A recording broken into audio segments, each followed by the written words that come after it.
So yesterday I was recording this video and it just got much longer than I expected. So while I've kept the content, I'm adding this little section today to tell you that I'm going to put below a listing of time codes for various sections. Overall, what we're going to do is we're going to set up a NAS. We're going to install the Plex Server, and then we're going to install and configure the DVR live TV option, and then we're going to change settings to make it work reliably. So that's what's going to be accomplished.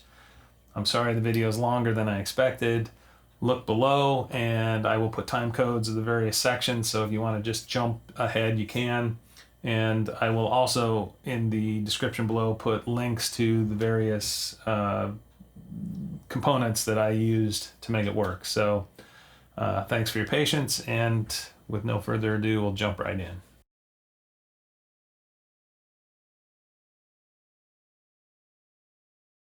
Hi, my name is Chris Conley. I'm a professional motion picture and television editor, and while I work in media and make a living that way, I've watched over the last year or two in dismay as our cable bill has gone through the roof. And my wife and I have started paying attention to what it is we watch, what we don't watch, what we might be able to do away with, and if, we've been trying to decide if cord cutting was actually a viable option for us. About 90% of what we watch is on streaming services of various types. My wife does watch a few local shows. She watches some court shows and local news occasionally. So whatever option we came up with, we wanted to be able to have access to our local area broadcasts. We're in Los Angeles. So I did a little research and started to realize that we could set up a digital antenna and try and capture or watch broadcasts over the air. So I bought an antenna, put it in the window, connected it to the TV, and right off the bat, even though we're literally right outside downtown LA, I could see the skyscrapers through my window. There were certain channels my wife wanted to watch that we just weren't getting over the air. So that was kind of a no-go. In addition to not getting a couple of channels that she wanted, she's used to being able to pause and step away during commercials or take the dog for a walk or whatever, come back and fast forward through some commercials. So a DVR type situation was sort of imperative. Then as I dug further, I found out there's something called Plex Server, which is a software that you can install locally on a computer or some type of server, and you can put media of your own on it, and then it will stream that media to devices on your local network.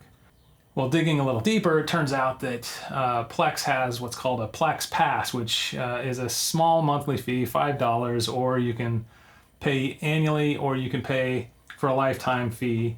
And when you pay that fee, it unlocks a few other features, one of which is the ability to create a live TV and DVR type system. The high and the low of it is you need to have a tuner that the Plex server recognizes, and you have to have the software running continuously somewhere. You can run it on your laptop, you can run it on your desktop, or, as I opted to do, you can actually set up a network attached storage device, which is in essence a standalone computer in a small enclosure that you can put on your bookshelf, and it'll run 24/7 with storage attached to your local network, and you can install software on it.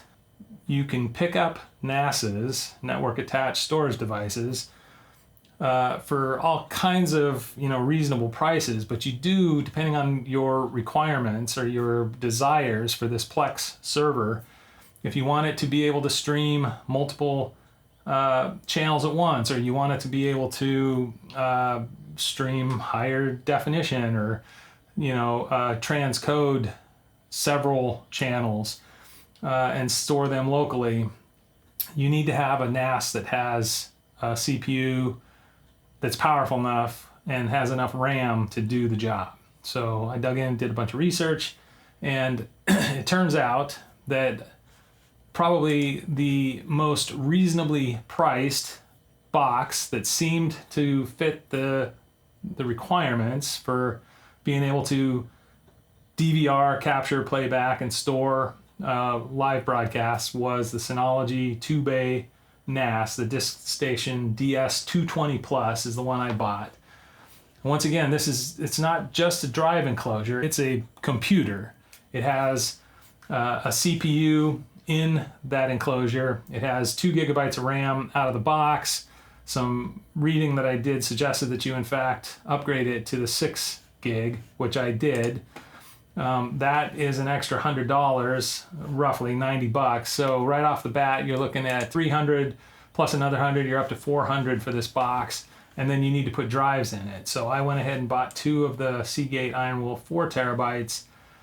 And as part of the setup, you can choose what RAID level you want to use, or you can just stick them both in there as like a JBOD, just a box of drives, in which case those 2 drives would equal 8 terabytes of storage, but there would be 0 fault protection. So if one of the drives died, you're out.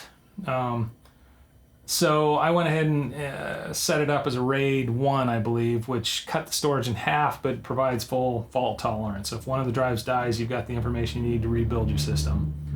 So 4 terabytes was fine. I'm not looking to do archival quality backups of these crappy TV shows from the 70s that we're watching. I just wanted to be able to DVR them, watch them at some reasonable quality, and then shit can them off the thing. Each of those was about 105 bucks, so it was like a $600 layout. However, I'm no longer paying cable, which was $180 a month. So 3 months, roughly, it will pay for itself. So this is the plan. And over the past week, I spent a bunch of time figuring it out because I had never done this before. And it now, although I had some hiccups in the early going, and I went on the Plex website, looked at the user forums, and other people were having some similar problems. I dove into the settings, and I've now got a system that appears to be 100% working and has worked without hiccup for the last 3 days, I believe. So I'm cautiously optimistic that it's kind of kicking ass and working. I'm no longer experiencing the problems that people were talking about on the user forums. So I'm just going to walk you through, tell you roughly how to set it up, and then I will show you the settings that I changed specifically that I believe have mitigated or eliminated the problems people were having. Okay, so this is once again going to be kind of the 1,000-foot overview of how to set this thing up. I'm not going to do step-by-step because there's a ton of videos that do the step-by-step thing, and they'll probably do it better than I ever could. But I wanted to give the broad overview of how to do it so that when you're following those other ones, you can refer to this when you get to those segments where you're like, wow, what does that mean? Because you're going to have the same stumbles that I had. So this is kind of like a beginner's guide to understanding those step-by-steps, if you will. I don't want to be so presumptuous to think that I've solved all the world's problems, but I definitely ran into some hiccups, and hopefully I'll be able to tell you how I got over them so that you'll be able to do the same. So, all right, cool, moving on. All right, so yesterday when I was just recording this video, I forgot to just kind of cover the basic configuration of the NAS for the first time. So I figured I'd jump back in and do a real quick rundown on that. So in my case, I was using, again, the Synology, and I'm sure basically any other NAS is going to be similar. I had to install the drives, and I also installed the extra RAM that I purchased. And then there's a utility that I could download from the Synology website called Synology Assistant, I believe. That assistant scanned my local area network and found the NAS, and then allowed me to log into it using the administrator password. And you basically control the NAS through a web portal. As I mentioned, it's a computer, but it doesn't have a monitor like your laptop or your desktop. And so in order to see its desktop, you log in through a web portal. So the first thing you had to do was to initialize the drives. On the Synology drive, this button up in the left is kind of the home button, I guess. And within there is an app called Storage Manager. And if you click on that, the very first thing you had to do is create a storage pool, which is an overall piece of storage area. And I selected both drives, drive 1, drive 2, and it's in here that you can select which RAID you'd like to use, which type of RAID, or whether you just want it to be a JBOD, just a box of drives, whatever. So that's totally up to you. I chose RAID 1, which, as I mentioned, cuts the storage in half, but gives you full data protection. Once you do that and hit go, it starts building that, and it does a full like checksum test on the drive. Goes through and checks every single sector on the drive, and it took like 12 hours. So heads up, while that's happening, your CPU and RAM is being used by the NAS itself, as well as the fact that the drive is being written to and checked. And if you can continue to work while that's happening, but for those 12, 14 hours while that's happening, your Plex server will start to feel pretty squirrely, like it feels like you're not able to do transcoding and all kinds of other things. So just be aware, for the first half a day or 12 hours, something like that, your Plex server is going to be severely compromised because your NAS itself is using resources. After you've initialized the drive, which is what the storage pool is, then you need to create one or more volumes. That's just like large workspaces, I guess, partitions on the overall storage pool. I made the volume the same size as the storage pool because all I wanted it for is one big drive to do streaming and transcoding, media serving.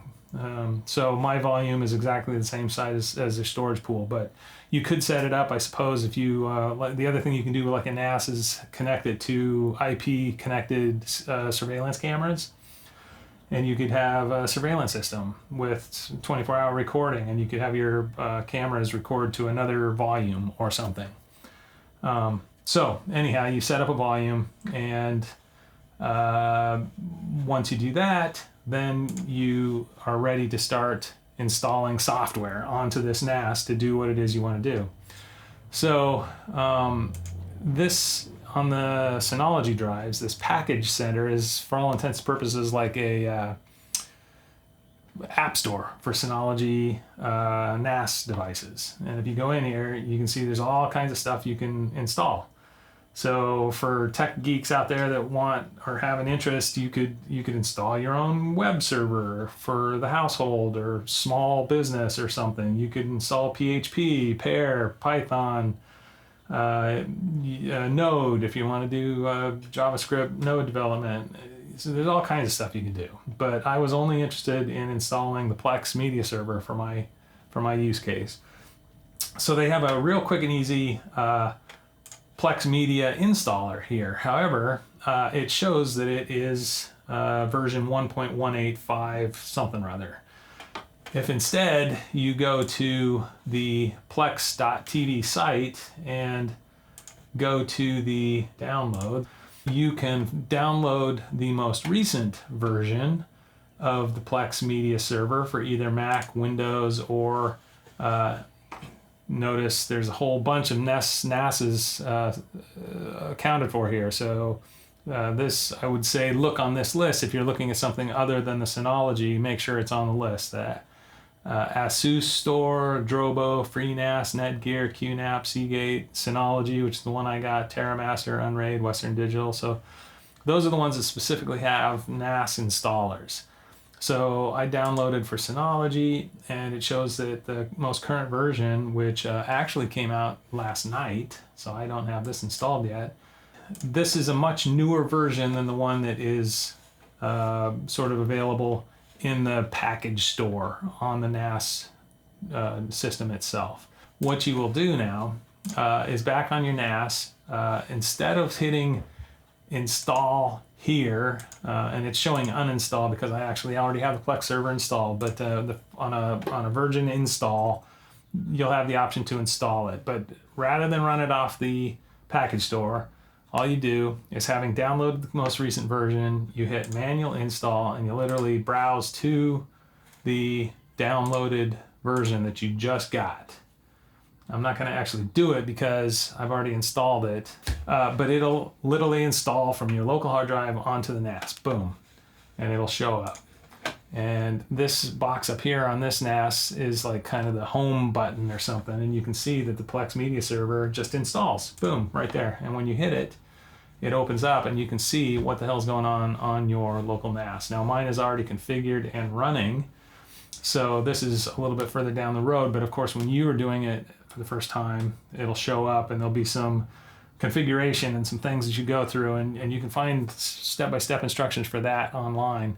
But I've already gone through it, and I will walk you through the changes I made to make it work. So, but just kind of a rundown here of what ultimately it is that you'll be getting. You can, as part of your setup, I made folders for movies and music and photos and TV shows, and pointed the system to where they would be on the NAS itself. Again, this is all part of the setup. So if I go to the file manager on my NAS, there's a folder called Plex, and within that you'll see that there's a folder for miscellaneous videos and movies and music. Miscellaneous was just my choice for like home videos of kids and neighbors, kids and nephews and whatnot. Movies, music, photos, television. The library is installed by the Plex server itself. That's where all its internal functioning goes, its cache, its codecs, and its plugins and all that kind of stuff. You won't have to mess with any of this. It all happens automatically. I did create this temp transcoding folder because as part of the settings modification later, it'll ask you where do you want your transcoding temp files to go. I just pointed it there. I just figured it'd be good to know exactly where it's going, so that's what I did. All right, so back over here. Again, just running through it, a working setup so you can kind of see how it works. This over here shows currently whatever's happening on your server. So I can see that in the living room on Roku, my wife is watching the People's Court. This just shows the bandwidth that's being pulled off the local drive, and then how the CPU is being used by the system and by this current software, and how much RAM is being used. It gives you a little bit of playback history, which user has played, which shows, and yada, yada, yada. Okay, so my wife wanted to be able to record local television with some kind of a DVR type setup. So as I mentioned, I needed to pay for a Plex Pass, which was $5 a month or an annual fee, or you can pay a lifetime fee. Once you've paid that, it unlocks a setting within the Plex server called Live TV and DVR. So one of the steps involved in this is connecting the server to a recognized tuner. Now, there are apparently a number of tuners that are available, but the ones that the Plex folks seem to be pushing and seem to offer 100% quote-unquote reliability with is from a company called Silicon Dust. Silicon Dust is the company, and they have a line of tuners that you can connect to a antenna to grab programs over the air. And these little boxes, and they are small, I was surprised. I actually bought one because I was going to hook up the antenna, are about the size of a pack of cigarettes or something. On the picture, I thought they'd be bigger, but they're literally a little box. They've got a coaxial connector that you screw your antenna connector to, and then they have an Ethernet cable that connects to your local internet. And then the Plex server, it will scan the network and it will see that HDHomeRun device on the network, and you can add it, and then it'll scan the channels and provide a list of channels as you're seeing here on the right. Work like a top. Problem is, a lot of the channels my wife wanted to watch weren't showing up. So it was a no-go right off the bat.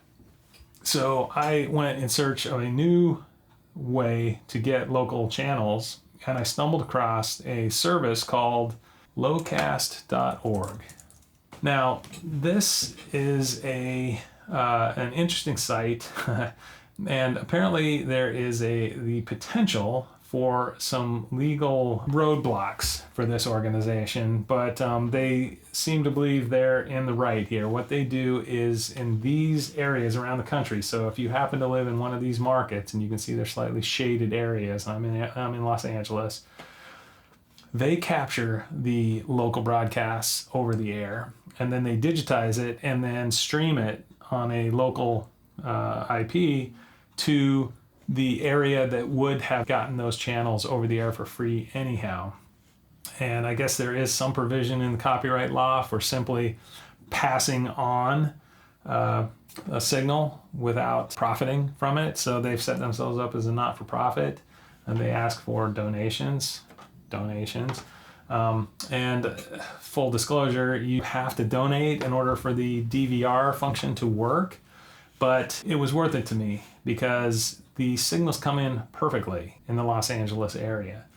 And with a little bit of digging, I found out that there is a service called Locast2Plex. And what it does is you install it on your NAS, and it runs in a Docker container. Now, Docker is a technology that allows you to sort of build a containerized section on an operating system and run anything really, an app that's being developed, or a separate operating system, or just about anything in a sort of virtualized environment that is set up in what's called a Docker container. Now you can run Docker on Windows, on a PC, on a Mac, on Linux, on whatever, and they have a Docker app, I guess, for this particular NAS. So I was able to install Docker, and then when you open Docker on your NAS, it too has something that's very similar to an app store, I guess. And in this app store, I searched for the service that I was looking for, which was Locast. Boom, right off the bat, it shows up, Locast2Plex. So I downloaded this, and you just hit the download button. And what that does is it loads it down as an image. And if you then click that and just hit launch, you skip.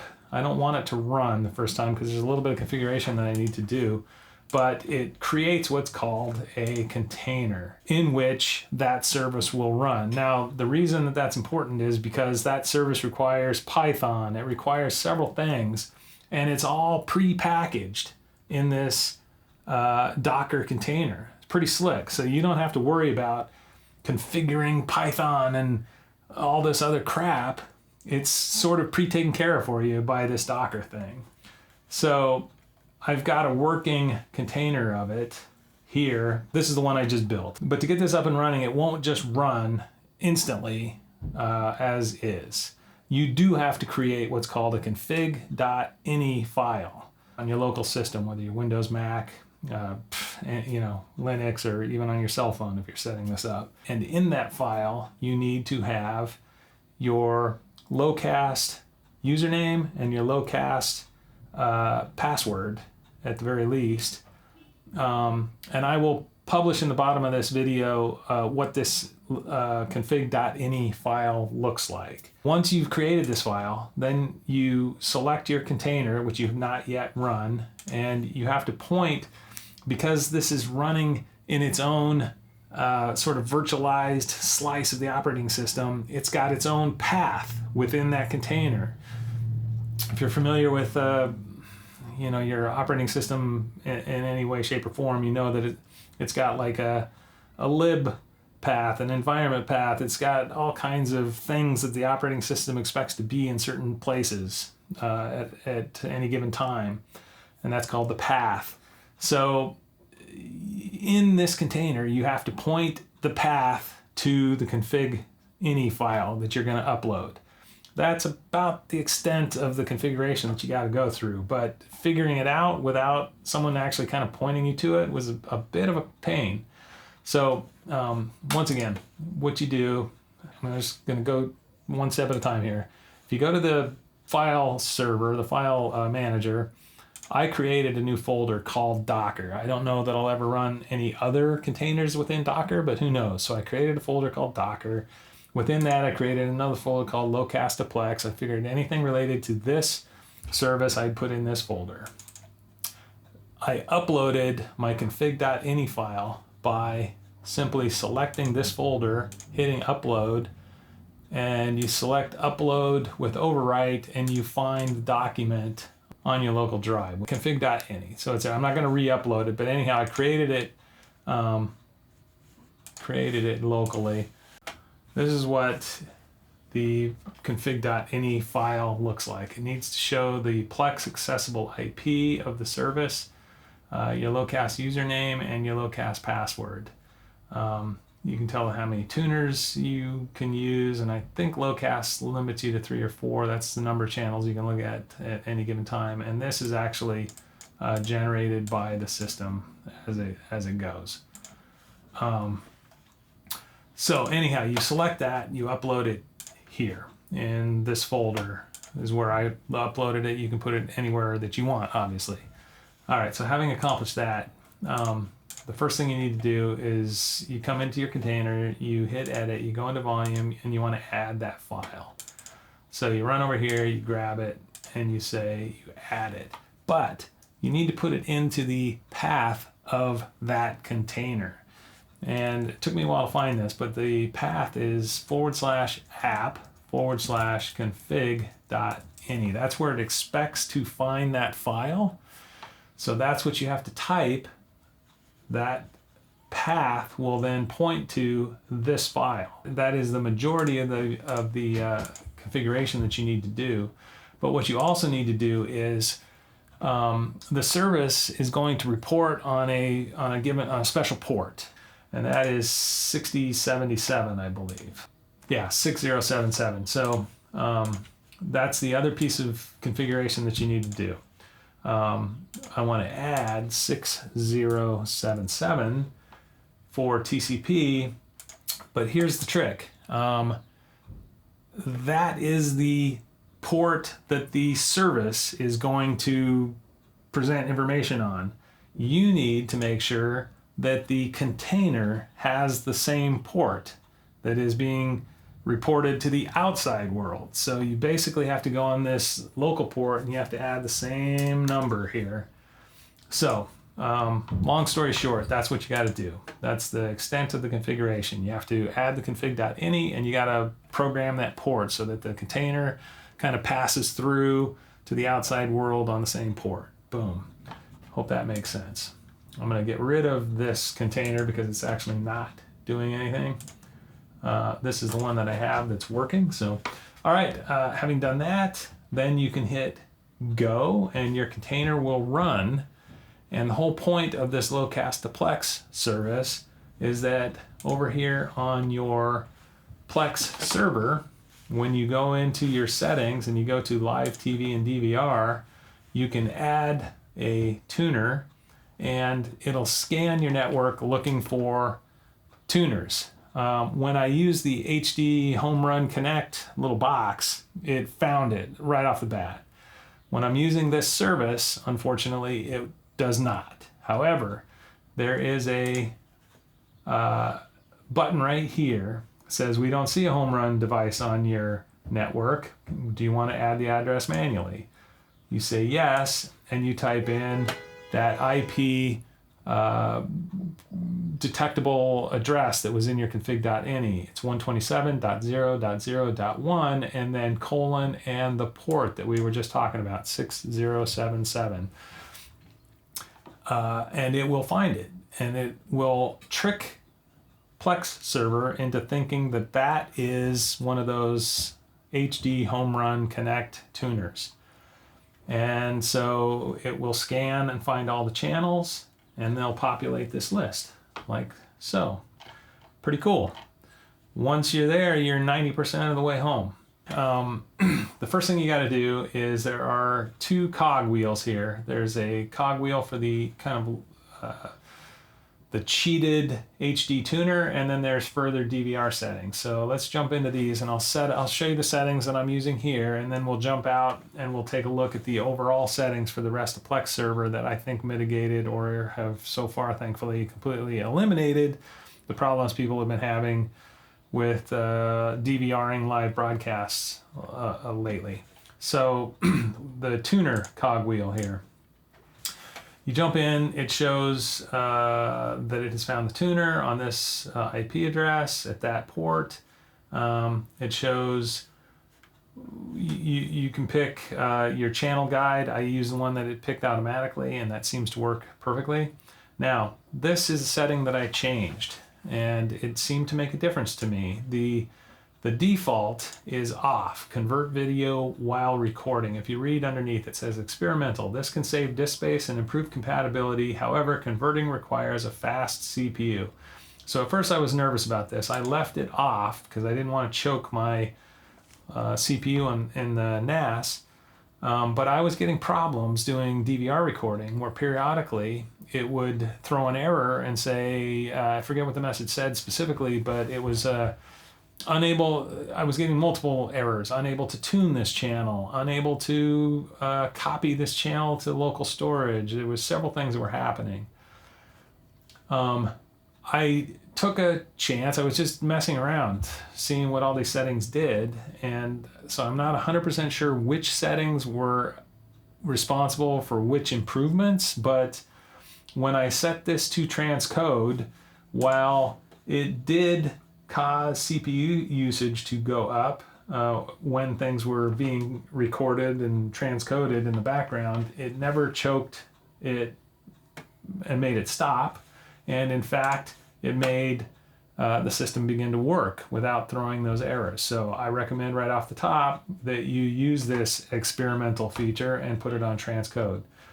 That was the only setting in the tuner section that I changed. Then to set up the actual DVR recording settings, there's several settings in here. One, prefer HD is the default. I left that alone.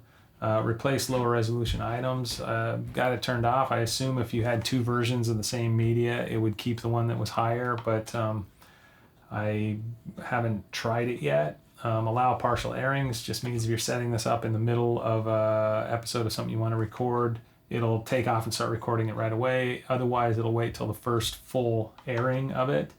I added a minute afterwards because I found that a lot of these scheduled programs were actually running a few seconds over, and it was chopping the tails off, so I put a minute on there.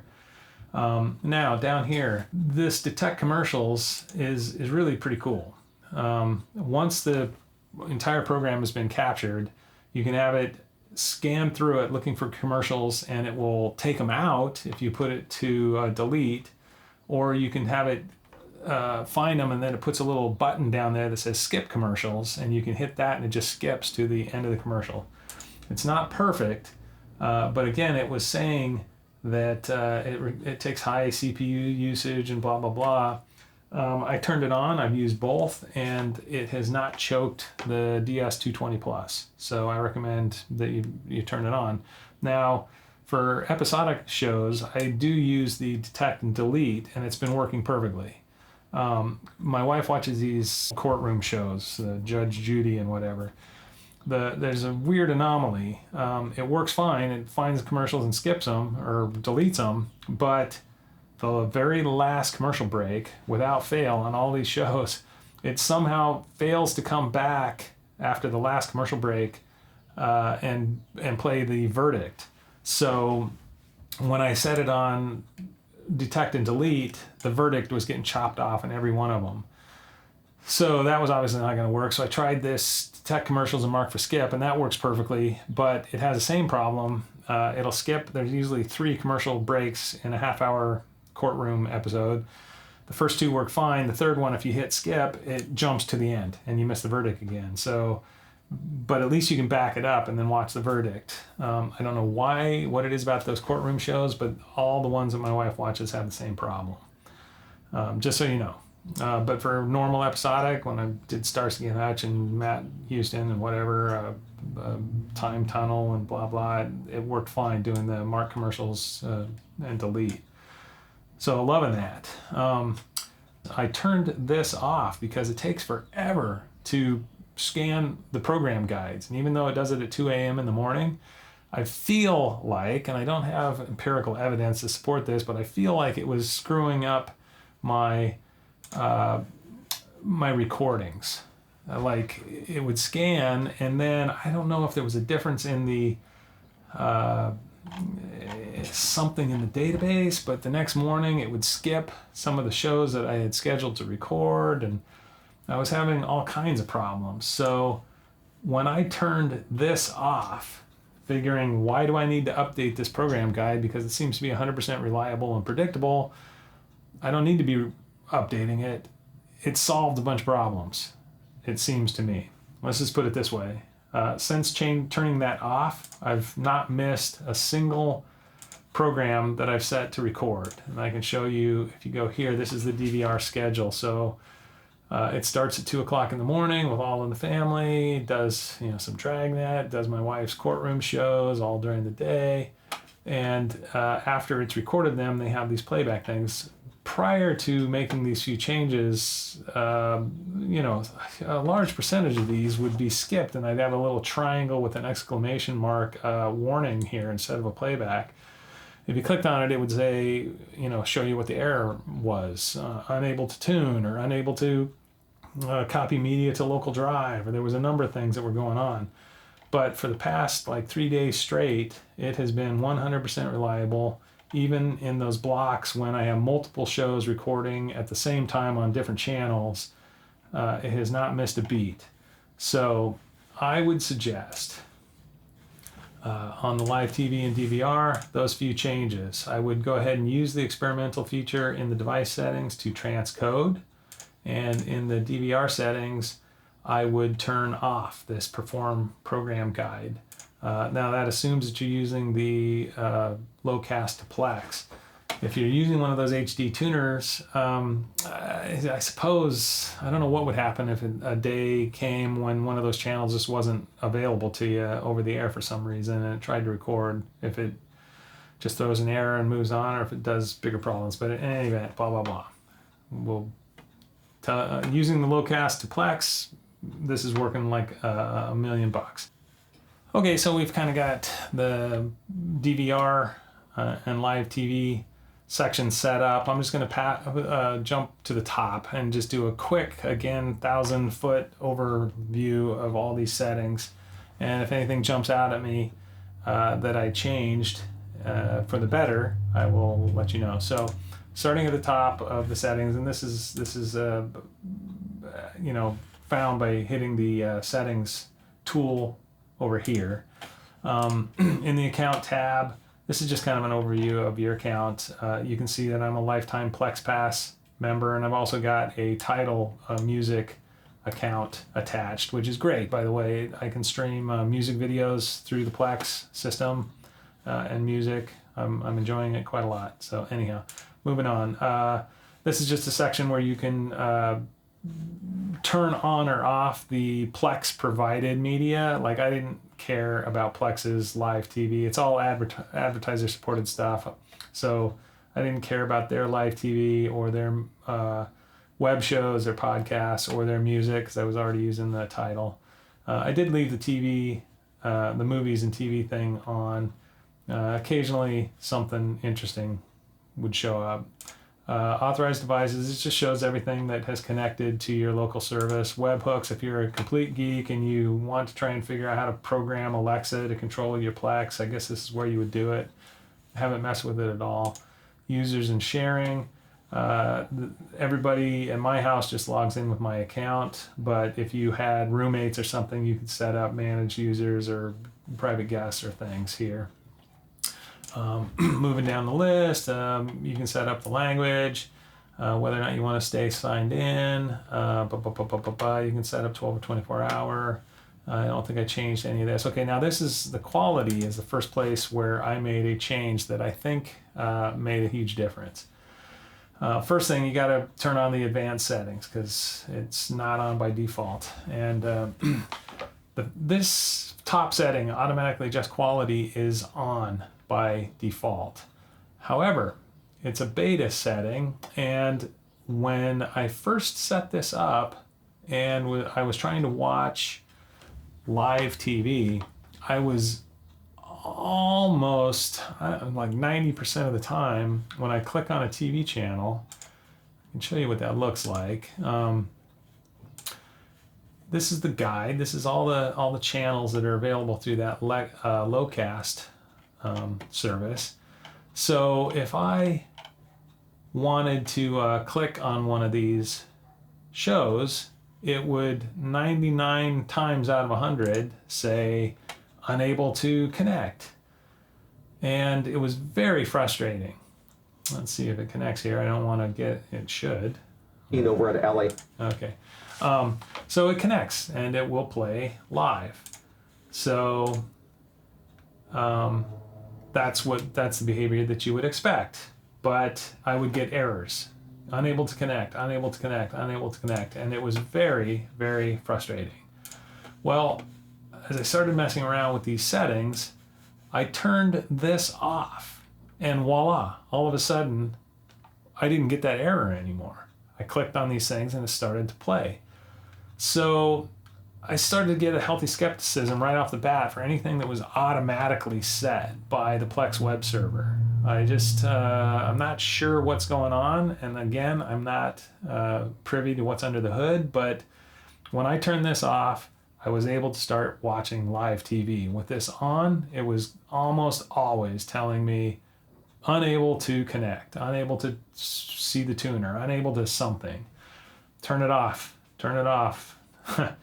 The other thing I changed, this I believe defaults to maximum. That's your video quality. Well, okay, I'm not looking to make archival quality backups for museum pieces here. I want to be able to watch crappy 70s television reliably and local crime shows that tomorrow we're going to erase.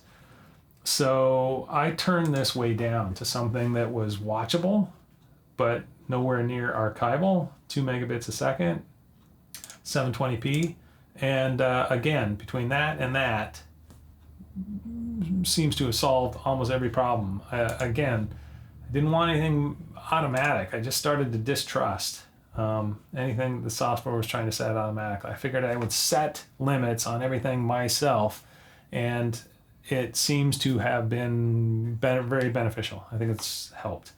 I turned this on. I can't remember if it was on by default or not. Play smaller videos at original quality. When a video is smaller, I presume that means when it uses less bandwidth than what you've asked or set as a maximum here, then it will actually just play it directly without any kind of transcode. It does say that playback may pause frequently. I have not experienced that. I turned it on. It works. So it's staying on for me. Use recommended settings. And again, that sort of seems like an automatic thing, but I've left it on. System's working like a top. So this is what I did. I turned off automatic, set this to 2 megabits, play smaller, I turned on. Use recommended, I left on.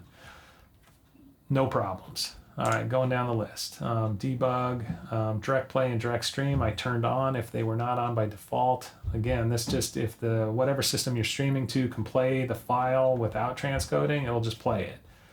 I guess it's, again, working, so I'm leaving it. Player, I don't think I changed anything here. The dashboard I showed you, this is just, there's no real settings to change here. This is just an overview of what's being played on your system. Alerts, this shows you what's been going on. There is no errors being thrown ever, which is a good sign. Shows, you know, sync. If you want to take a show that you previously recorded or a movie or something and put it onto another device on your network, like my Pixel 3, you can do it here, which is pretty cool. If you're going to take a flight and you want some episodes of Starsky and Hutch to be on your phone, you can attach your phone, hit sync, and it'll crunch it into a format that will play on your Pixel and move it there. So that's pretty awesome.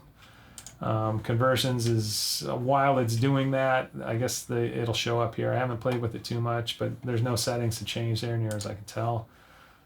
Settings, there's an update. We saw that earlier, so I will do that when my wife's not watching. You can change the name of your server. I guess you can have it send push notifications, some other things, but again, there's no real settings that I needed to change, so I haven't worried about it. Remote access, you can set up links to friends and family outside of your network.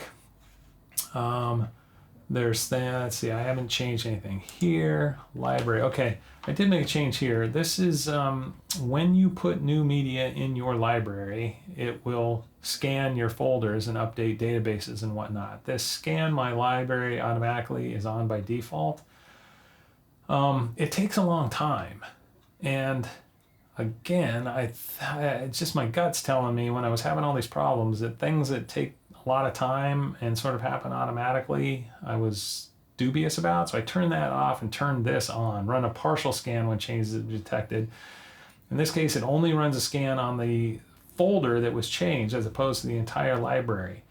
I don't know the long-term consequences of this. All I can tell you is it's working. So this is how I'm keeping it right now. And my library seems to be up to date. As soon as the DVR finishes recording something, it's there. I don't seem to be missing anything. So turn this off, turn that on. That's what I did. I don't know that I changed anything else in here. You'd have to, I did turn this on, run scanner at lower priority. Again, I just figured let's put most of the power towards transcoding and playing and less towards things like this. And it's working. So you can mess with these settings, but I don't know what else, what it all does. So it would require you to mess with it. Plugins, it didn't do anything there. Some extra stuff for network settings. I didn't change anything. Okay, transcoder. This is another thing that I changed, and I think it was necessary. The default setting is automatic. Don't trust it. Was having issues with DVR settings, skipping files and having problems. So again, I set it on prefer higher speed encoding, which presumably is going to be lower quality, but you know what? It's fine. It's fine. I mean, let me show you. Let's go look at Judge People's Court here. Turn the sound off. Let's play it from the beginning. Why not? You can see here, I can skip ads. Let's skip an ad. That's fine quality for me. That's fine. So the settings that I have been showing that I've set, it comes out looking like this, which is entirely watchable, and I don't need more for stupid People's Court that's going to get erased tomorrow. So just so you know, that's how it looks, and I'm perfectly satisfied with that. So back over here, transcoder, set it to the higher speed encoding. I did set the temporary directory for the transcoding, and I showed you that over here in the file manager on the NAS. In the Plex folder, I created this folder called Temp Trancodes, and within there, anytime it's recording anything, it creates folders that it populates with temporary captures and whatnot, and then it does its own cleanup at the end when it finishes recording something. So folders appear and disappear in here all the time, but at least I know where it's happening. So that's where I set this up here.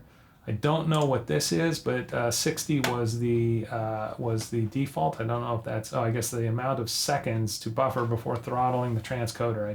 I don't know quite what that means. Like if you were to start running into problems where your system was choking on bandwidth or CPU or something, whether a bigger number or a smaller number would help here.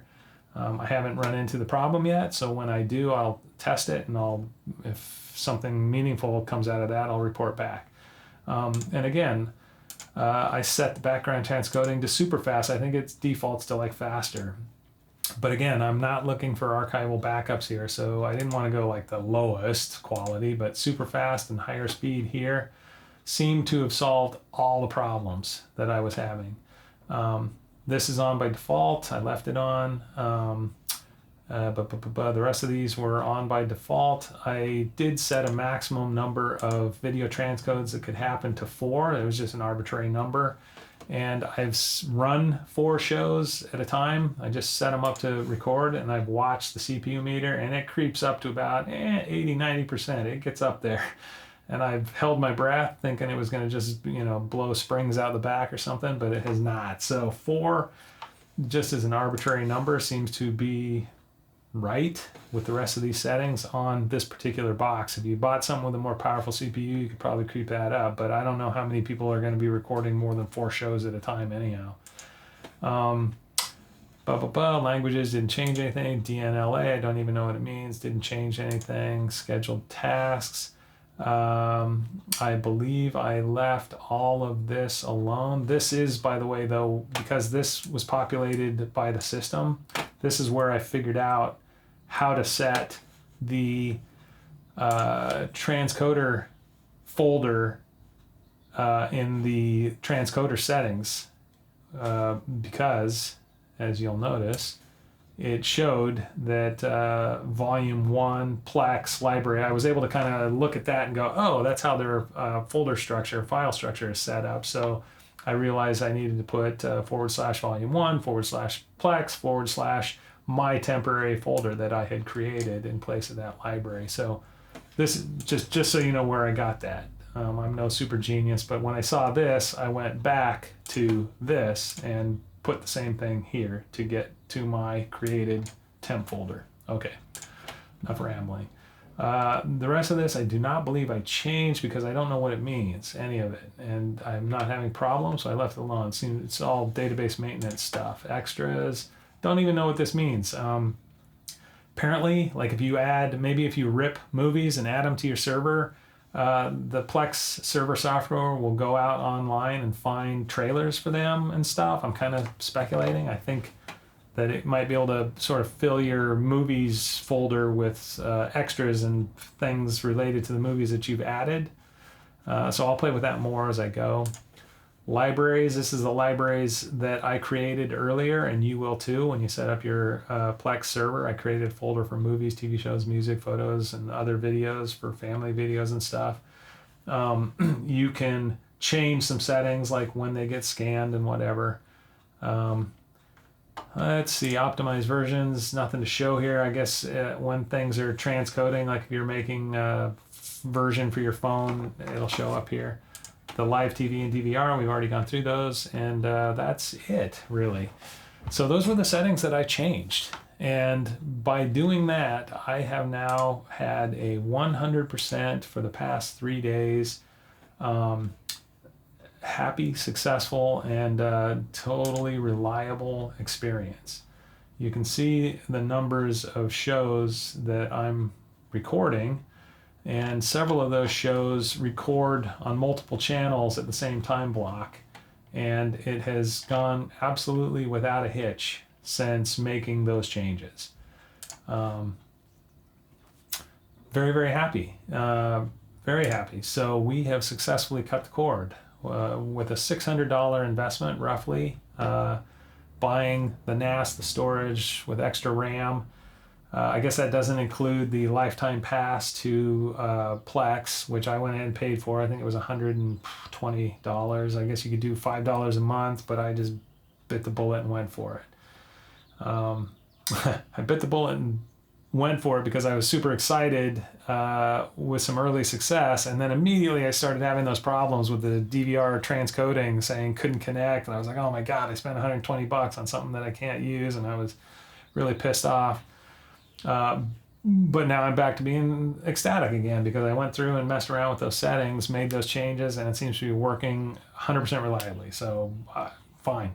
I prepaid $120, lifetime access, no worries. So the only thing left that I'm paying for is $5 a month for the Locast, which is the service that allows me to get the local broadcast stations. $5 a month for all of those is fine. It's a far cry better than the $180 a month I was paying previously. So, you know, we still, of course, have the Netflix and Discovery Plus and Amazon Prime. So we've got plenty of streaming services for our premium content, but for the local stuff, boom, it's happening. Loving it. My wife's happy. I think she's up there right now watching Judge Mathis. So super happy. So I've rambled enough. If you have questions, throw them in the comments below. I will answer them to the best of my ability. Again, this wasn't meant to be a step-by-step video, but I wanted to give you the broad overview and the settings that I set that have made it work perfectly on my setup, which is, again, the Synology DS220 Plus. Your mileage on another NAS may vary, but I suspect that it will be very similar. So at least having, subjected yourself to my rambling, maybe you'll know where to look if you're having the similar types of problems. And this Docker thing, there's tons of information online about it, but it can swamp you quick. Like it's very technical, and I started despairing, thinking, oh my God, I'm never going to understand this. But it turns out you don't really have to. All you got to do is install it, run it, and then download one of these pre-built containers, images rather, that then builds a container that does what you want. And that's what I did with the Locast2Plex Docker container. And there was just minimal amount of configuration, that config.ini and the setting up the port forwarding. That's it, man. Enjoy. Please subscribe. I'm trying to get enough viewers to make this worth my while moving forward. I do some tech reviews and just other random crap when the muse hits me. So yeah, please subscribe. And if you have any questions, put them below and I'll answer them to the best of my ability. And yeah, I hope it helped. Just until next time, man, enjoy your Plex server. All right, thanks.